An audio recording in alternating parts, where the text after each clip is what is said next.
이 기사. 사상 누각이라더니 경의 표시. 자승자박을 초래한 박 변호인단. 한마디로 지금 박근혜 구속영장이 발부되는 건 누구 때문이다? 박근혜의 변호인단 때문이다.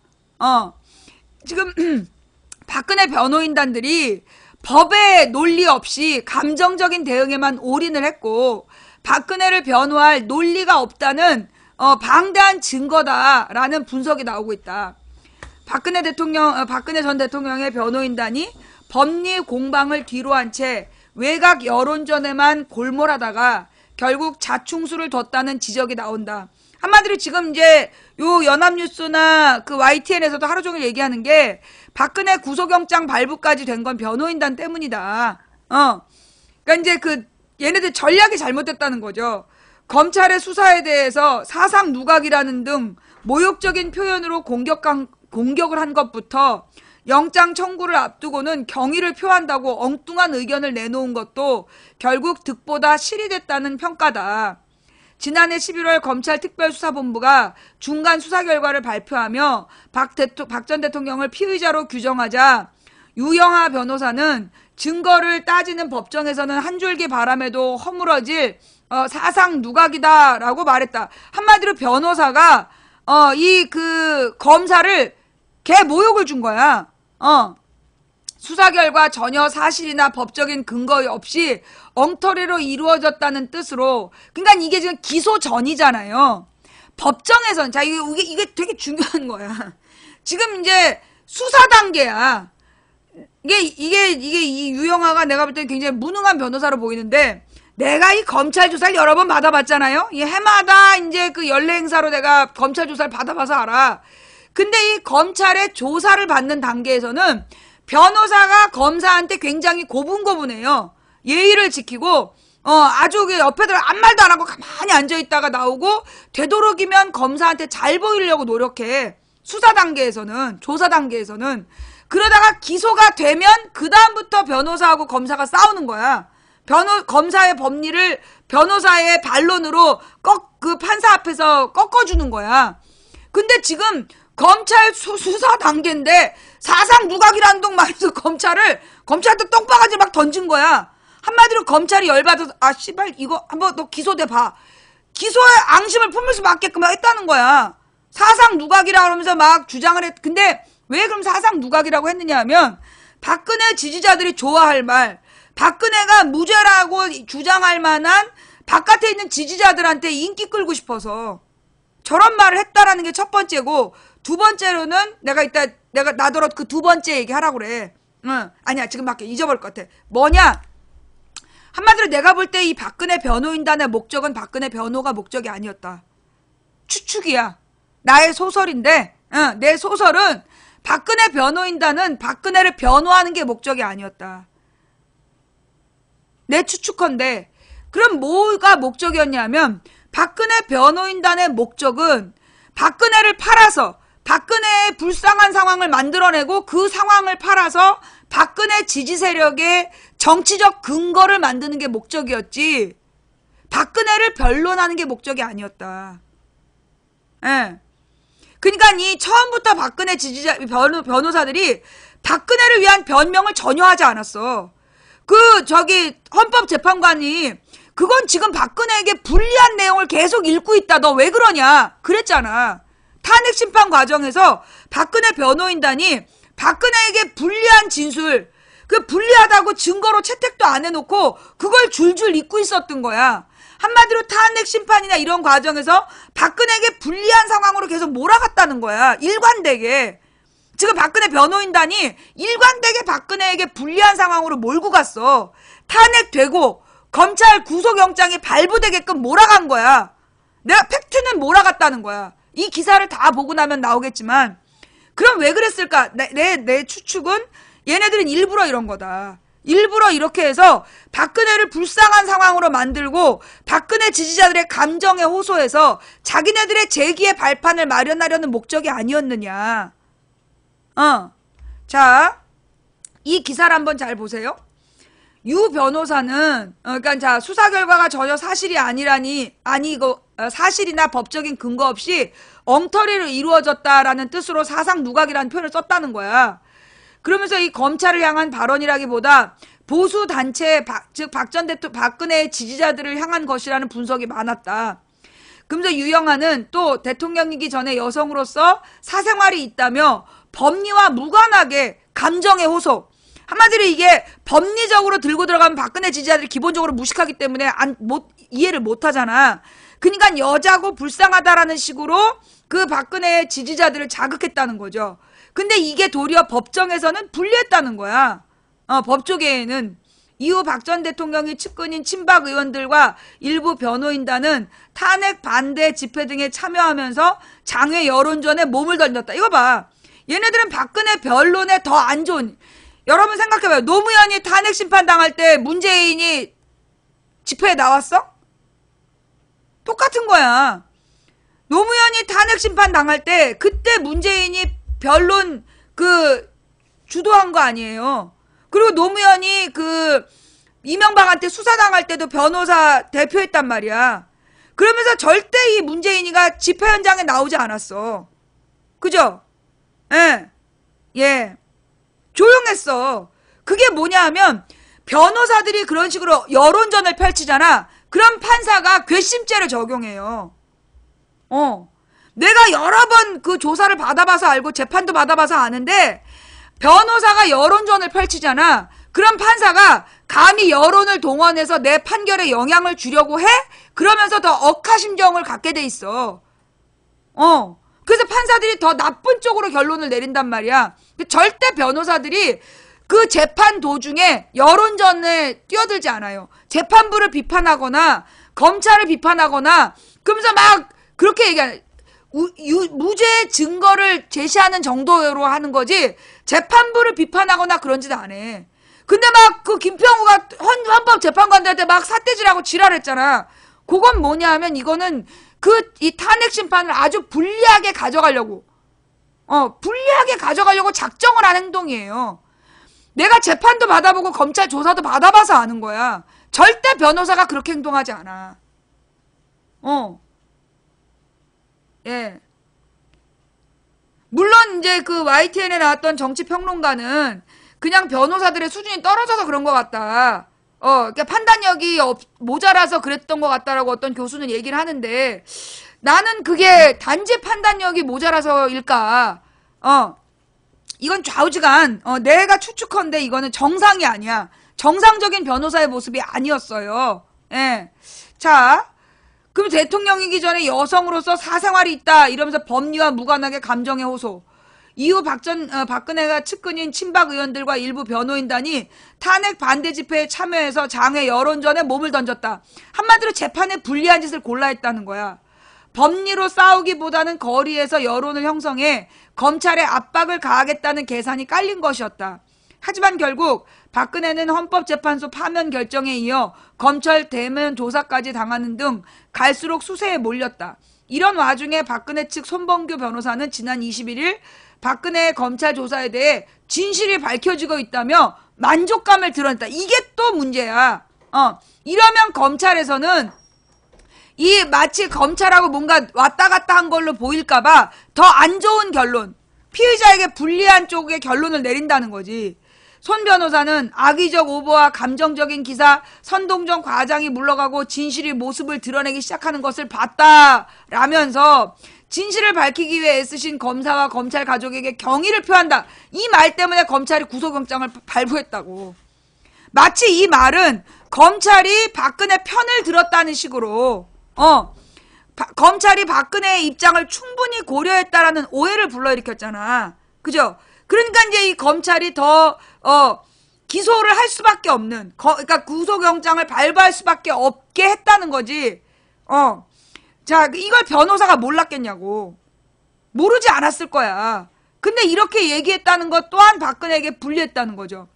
감정적인 반응으로 일관해 오다가 갑자기 검찰에게 경의를 표한다며 태도를 180도로 바꾼 거다. 이는 구속만을 피하기 위해 검찰의 저 자세를 취했다는 해석을 낳았다. 하지만 검찰과 뭔가 교감이 이루어진 듯한 이 말은 결코 박근혜에게 도움이 되지 못했다.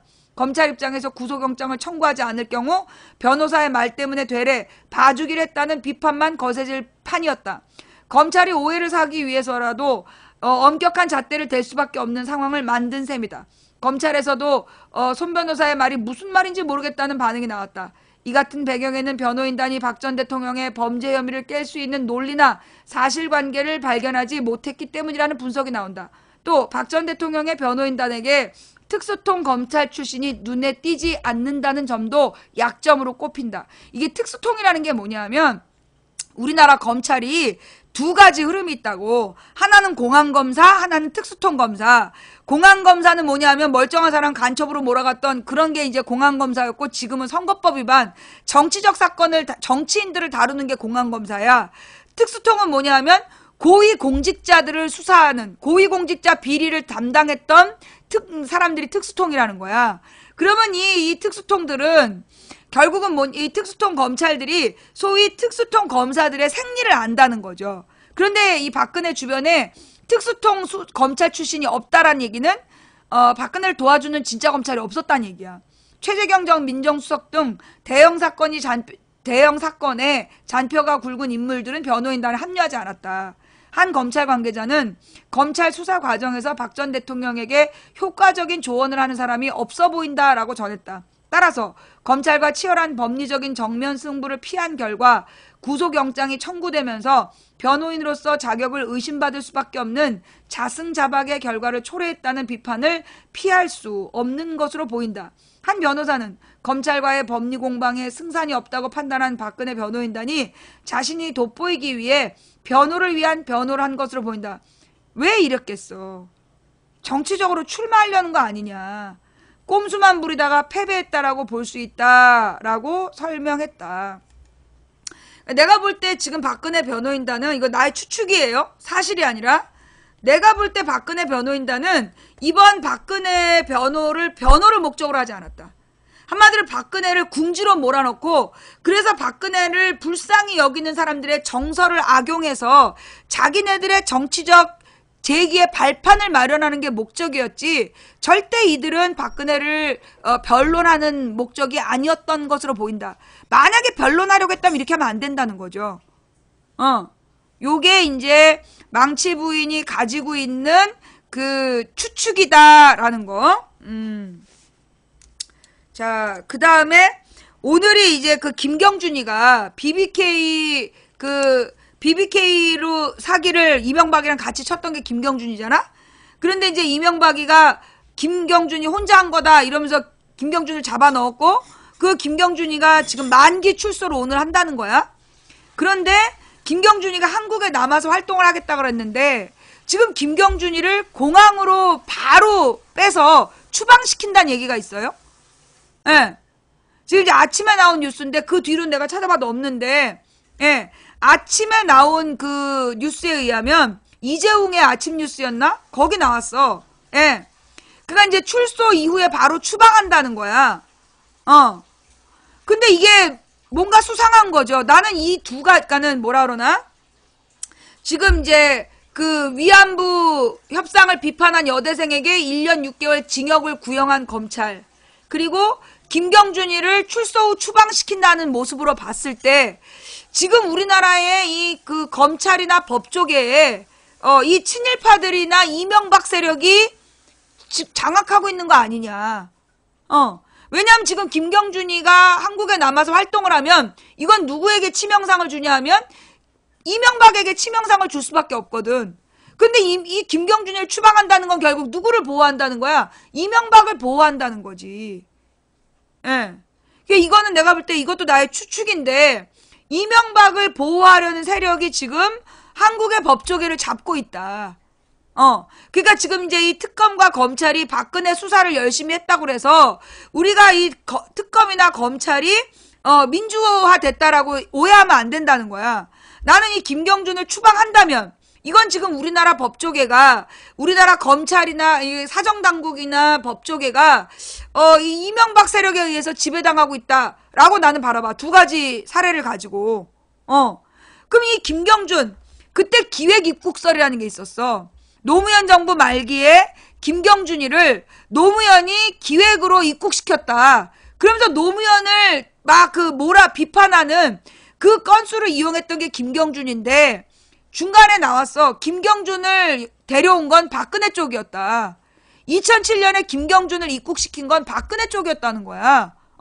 박근혜 쪽에서 김경준을 데려다가 이명박의 BBK를 공격하려고 했던 건데, 그런데 그 이명박이가 박근혜를 공격한 게 아니라 노무현의 기획입국설이라고 돌려가지고 노무현을 비난하고, 그리고 김경준을 감옥에 넣었단 말이야. 근데 그 김경준이가 지금 형을 다 살고 그 10년 만에 지금 출소를 하는데 얘를 그냥 추방한다? 결국 얘를 추방해갖고 보호하는 건 누구야? 박근혜도 보호하지만 이명박을 보호하는 게 핵심이라는 거죠. 응. 예. 김경준이가 이명박의 주가 조작을 입증할 자료를 다수 가지고 있다. 지금 이제 박범계가 검찰 배반에 김경준 분노, BBK 의혹 10년 만에 수면 위로. 그래서 이 김경준 문제는요, 오늘 밤 지켜봐야 될 것 같아요. 오늘 밤 지나고 나서 상황이 어떻게 되는지 좀 지켜봐야 될 것 같다. 예. 자, 그래서 이 BBK 김경준 문제나 위안부 협상 여대생에 대한 구형 문제를 가지고 지금 검찰 실세들의 핵심은 이명박 쪽에서 주도하고 있다. 자, 제가 어저께 그런 말씀을 드렸어요. 내가 대선에 대해서 한마디도 할 수 없다. 다만 작년 4월 16일 방송을 봐달라. 예. 그거 보신 분, 작년 4월 16일 총선이 끝나고 3일 만에 내가 이제 이 호남의 표심에 대해서 분석해갖고 발표한 내용이 있어요. 내가 그때 그거 하느라고 3일 동안 밤을 새고, 그 방송을 한 다음에 4.16, 그 세월호 2주기 갔다가 비를 쫄딱 맞고 그때부터 지금까지 시름시름 앓고 있는데, 보니까 어때요? 지금 이제 처음 보신 분 놀라셨죠? 그때 망치가 얘기했던 그대로 지금 벌어지고 있잖아. 그죠? 예. 내가 그 당시에 했던 이야기가 그대로 지금 나오고 있죠? 그죠? 예. 예. 그래서 이제 그 내용을 한번 쭉 보시면, 그리고 이제 그 뒤로 제가 했던 내용들이 지금 그대로 재현될 거라고 나는 바라봐. 근데 내가 구체적으로 언급을 못하니까 옛날 방송을 찾아보시기 바래요. 네. 예. 이건 타임머신을 탄 게 아니라, 그때 딱 하나를 보면, 그러니까 그 바둑을 둘 때, 한 수를 보면, 그 수를 가지고 얘가 뭐랑 연결해서 뭘 하겠다라는 걸 보는 거야. 내가 그랬잖아. 43년 동안 뉴스를 봤다고. 뉴스를 듣고 29년 동안 민주화운동을 지켜봤으며 13년 동안 인터넷 여론을 연구해온 뉴스의 장인 망치 부인이 딱 작년 총선 결과를 보고 예측했던 부분이에요. 근데 지금 보면 거의 뭐 유튜브에 있는, 유튜브에 있어, 유튜브에. 유튜브에 가서 망치 부인, 그거 뭐라고 찾아야 돼요? 제목을? 그게, 유튜브에 2016년 4월 16일 전반전, 요거 보면 나오죠. 2016년 4월 16일 전반전, 후반전이 있는데, 2016년 4월 16일, 그 내용을, 여러분들이 이제 찾아보시면, 유튜브에서 찾아보시면, 4.16 총선 망치 부인이라고 검색하면 돼요. 4.16 총선 망치 부인이라고 검색하면, 그 내용이 나오니까, 총선을 분석하면서, 총선 결과를 분석하면서, 앞으로 대선을 얘네들이 이렇게 준비하는 것 같다 라고 얘기한 부분이에요. 근데 여러분들께 권해드리고 싶은 건 요거랑 그 다음에 이제 11월 5일 거였는데 11월 4일 방송이었는데 11월 4일 5일하고 11월 4일 작년 16년 4월 그러니까 11월 4일 5일 방송 그 다음에 4월 16일 방송을 보면 망치 부인이 이제 앞으로 예측되는 내용을 얘기를 다 했기 때문에 뭐 더 이상 할 말이 없어. 더 이상 할 말은 없고, 뭐 믿거나 말거나. 그러니까 누가 그러더라고. 망치가 가르쳐 준 거 아니냐. 망치가 가르쳐 줘서 쟤네가 따라하는 거 아니야. 이것들이 어디다 대고 덮어씌우고 지랄이야. 자, 여기 제목이 망치 부인 이러다 세월호 진상규명 못하게 되나. 총선 결과 호남 미스테리 분석, 호남 네트워크와 묻지마 지지층. 저기를 그런 제목이 나오는구나. 저거는 뭐 작년 얘기니까 올해 내가 꼭 저렇게 얘기한 건 아니에요. 작년 방송이에요. 예. 작년 방송이니까, 네. 한번 쭉 봐주시고, 예. 저 대선 후보에 대해서는 절대 언급하시면 안 됩니다. 대선 후보를 언급하면 바로 블랙이에요. 네. 예. 매니저를 왜 찾아? 매니저를 찾아서 블랙이야, 너는. 매니저를 찾아서 블랙이야. 그 채팅창에서 매니저를 찾거나 특정인을 부르면 블랙이에요. 예. 아셨죠? 예, 날짜. 그 망치부인 2016년 4월 16일 방송이라고. 2016년 4월 16일 방송. 작년 총선 직후에 4월 16일 방송. 그리고 11월 4일 5일 방송. 예. 그 두 개를 찾아보시면 그 망치부인이 중요한 그리고 아마 작년 8월 작년 8월에 추미애가 당대표가 돼. 추미애가 당대표가 된 다음에 내가 그 추미애 당대표 근처에 했던 방송도 한번 보세요. 그 내용에 보면 이 후보가 확정된 다음, 더민주의 후보가 확정된 다음에 벌어질 일을 예측했어.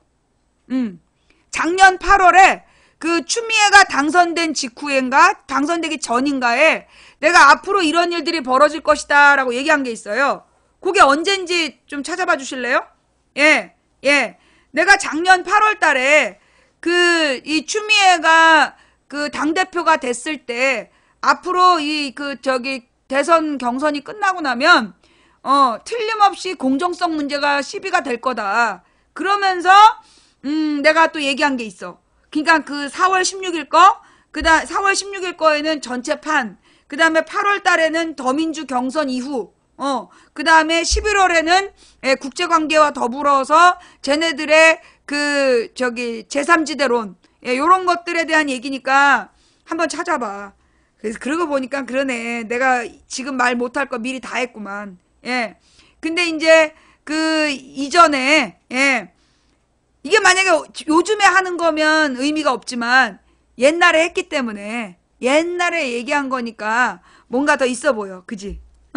야, 망치가 옛날에 얘기했던 게 그대로 벌어진다 뭐 이러면서. 그래요. 자, 근데 그런 예측을 나만 했겠어? 다들 한 거 아니야? 네. 자, 오늘 방송은 여기까지 할게요. 예. 준비한 내용은 여기까지였고요. 혹시 여러분들 오늘 꼭 같이 봐야 되는데 못 본 내용 있어요? 예. 새누리와 더민주 내년 대선 전망, 대선 전체적인 판 전망, 추미애 당대표 차라리 잘 됐는지도 묻지마 지지로는 정권 교체 못한다. 예. 아마 그 방송했던 것 같은데요? 예.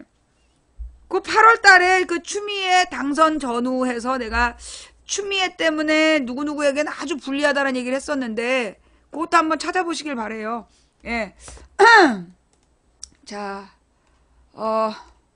망치부인 방송 보시고 어떠셨어요? 볼만 하셨나요? 예.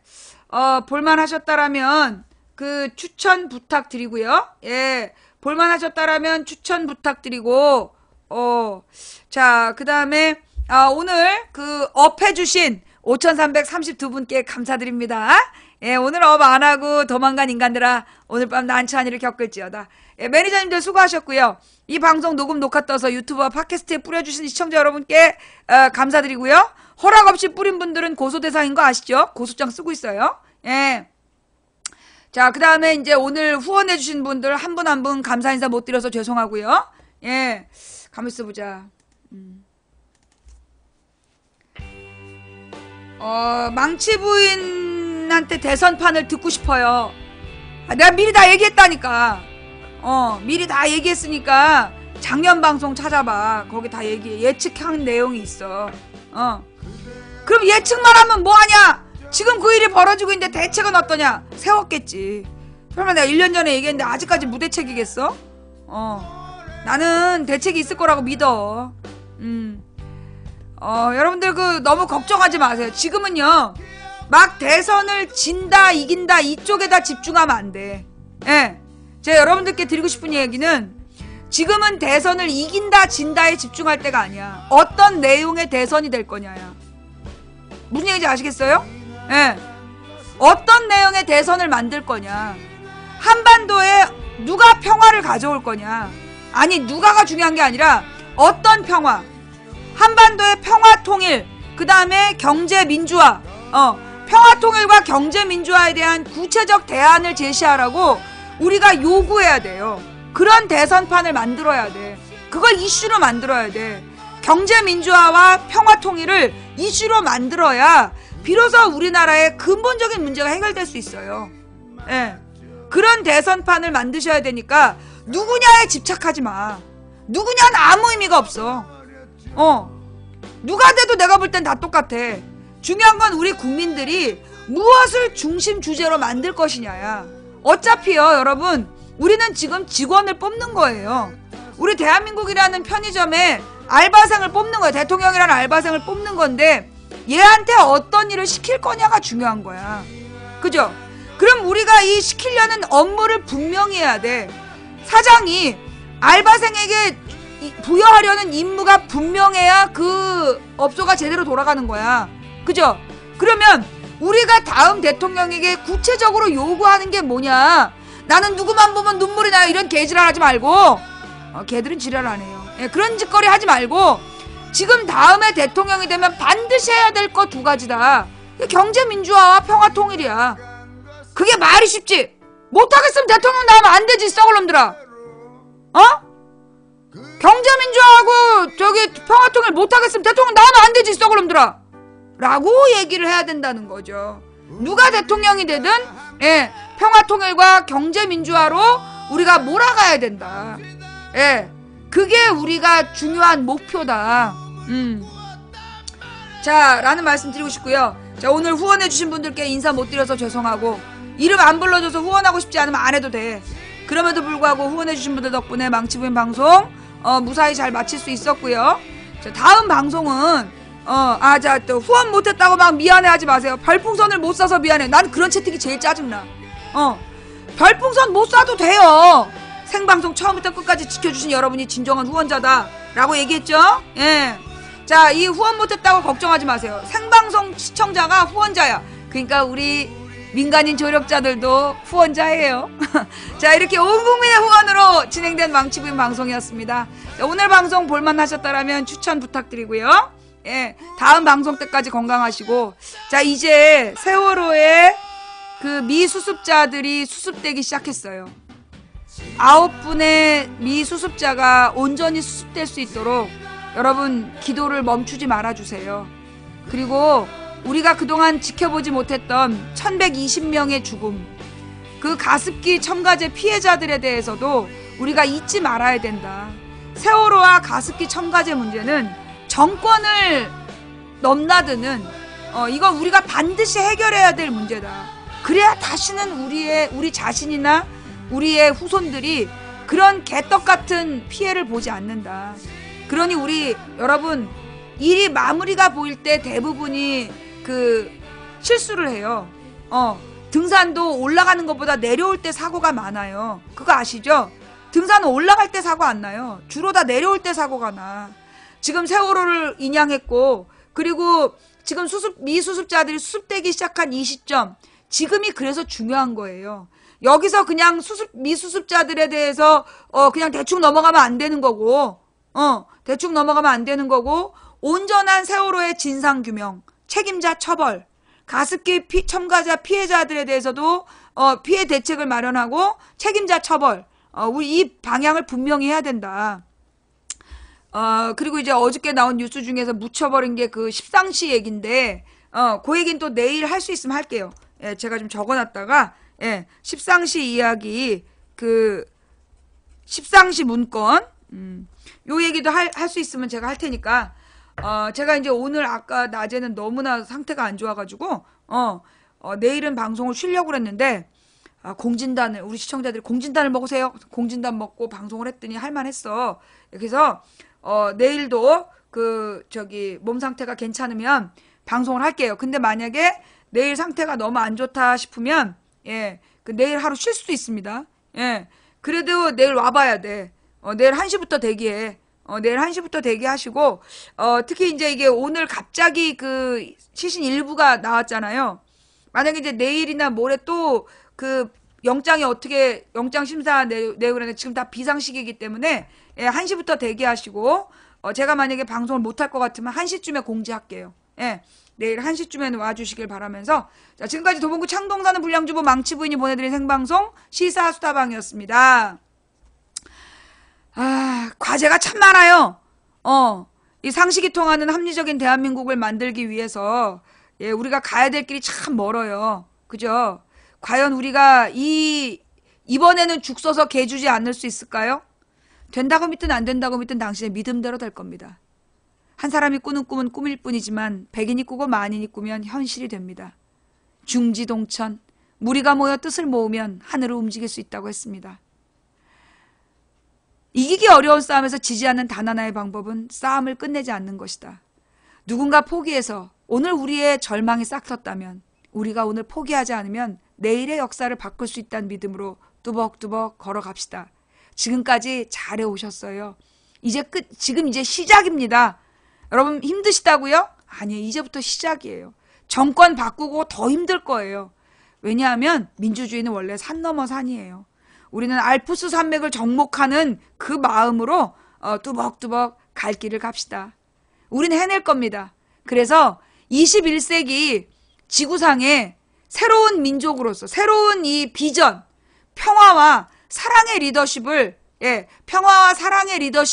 전 세계에 전파하는 우리가 될 거라고 저는 믿습니다. 여러분도 믿습니까? 자, 다음 방송 때까지 건강하시고요. 지금부터 제 방송 보세요. 망치부이였습니다. 내일 낮 1시까지 오세요. 고맙습니다.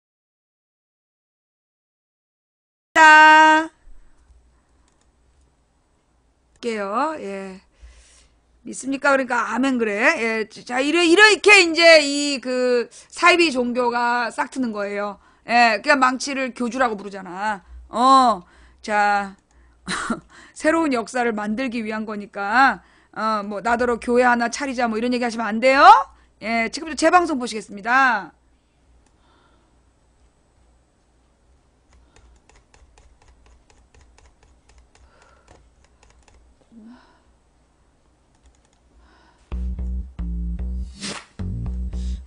사이즈가 왜... 어서오세요 어서오세요. 서울 도봉구 창동 사는 불량주부 망치부인이 운영하고 있는 생방송 시사수다방에 오신 것을 환영합니다. 반갑습니다. 감사합니다.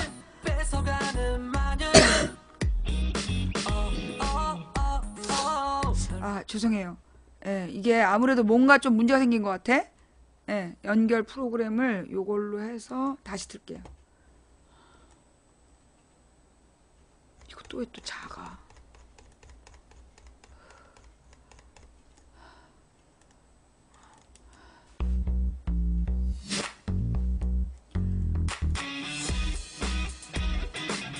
어서오세요 어서오세요. 서울 도봉구 창동 사는 불량주부 망치부인이 운영하고 있는 생방송 시사수다방에 오신 것을 환영합니다.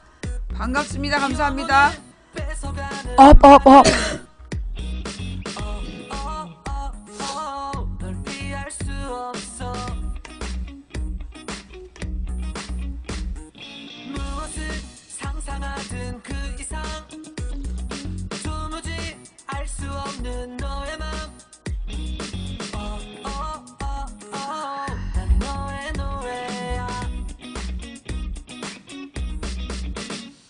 조금씩 네 맘을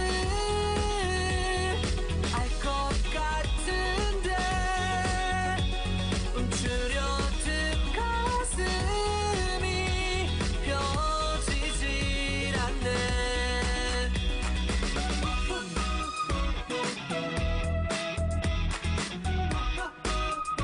어서오세요 어서오세요. 망치부인입니다.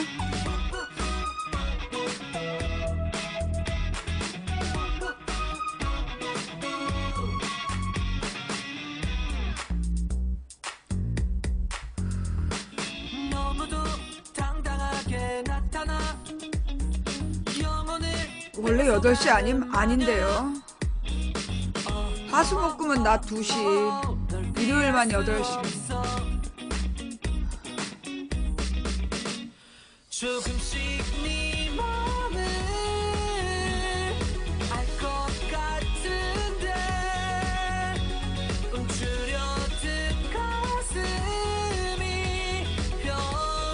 잠깐만 내가 특단의 조치를 취하고 올 테니까 좀만 기다려. 조금씩 내 마음은 널 향해 가는데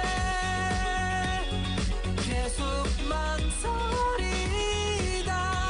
바라만 보네. 무엇을 상상하든 그 이상 도무지 알 수 없는 너의 맘. 난 너의 노예야. 조금씩 네 맘을 알 것 같은데 움츠려든 가슴이 펴지질 않네. 조금씩 내 맘은 널 향해 가는데 계속 망설이다 바라만 보네.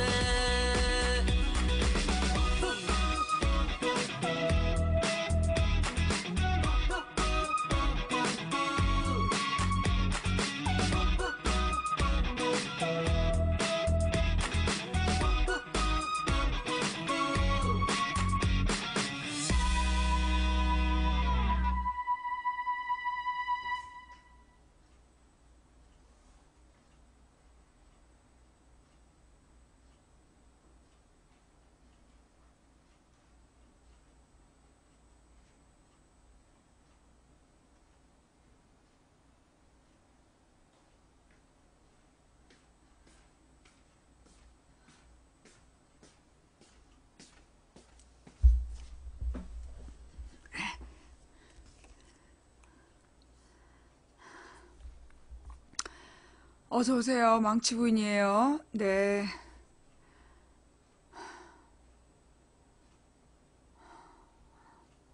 아니야. 배탈은 아닌데 위장은 아파. 위장이 지금 별로 안 좋아. 다 안 좋아. 종합병원이야. 모두 안 좋아. 예, 그래서 내일 하루는 쉬어야 될 것 같아요. 오늘은 내가 약속을 했기 때문에 오늘 방송은 하고, 내일은 좀 쉬어야 될 것 같아. 이 위장만의 문제가 아니라, 하여튼 전반적으로 안 좋은 상태인데, 이제 약을 지었어요. 약을 지었으니까, 약을 먹고 나아지겠죠? 정말 낯빛이 안 좋죠? 내가 봐도 그래. 나 이제 오늘 방송 못한다고 하고 싶었어. 어제 괜히 해가지고. 예. 어저께 원래 쉬는 날인데, 어제 방송을 해가지고 무리를 했나봐. 그래가지고, 컨디션이 별로 안 좋아요. 내가 지금 이게 한약을 다 안 먹고 있는데, 공진단이라도 먹어볼까, 진짜? 그래. 좀만 기다려.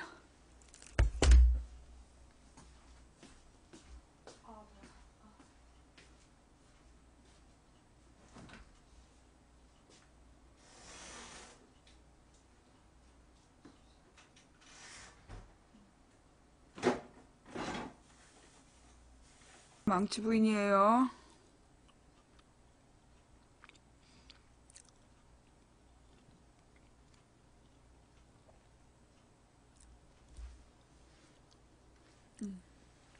어깨가 너무 아파가지고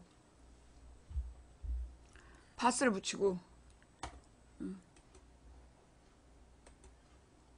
어이 시원하다. 어깨 파스 붙이기가 1, 공진단 먹기가 2.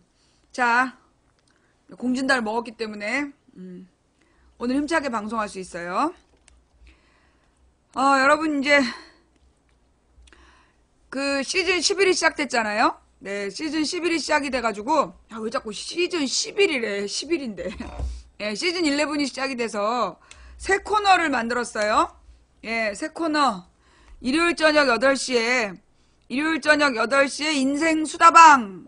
자, 지난 일요일날 처음 시도해봤는데 보신 분들은 어떠셨는지 모르겠어요. 옛날에 우리 그 인생 수다방 보셨던 분들은 그때는 이렇게 좀 전화 통화를 하면서 진지하게 한 사람 한 사람 했는데, 이번에는 그냥 이제 그 문자로만 받고 이렇게 넘어가서, 조금 깊이가 없었던 거 아니냐, 뭐 이렇게 지적하시는 분도 계셨고, 처음 보신 분들은 너무 도움됐다라는 분들도 계셨고, 이제 지난 일요일 날 보여드렸던 건 이제 이런 이야기들을 다룬다라는 맛보기? 응.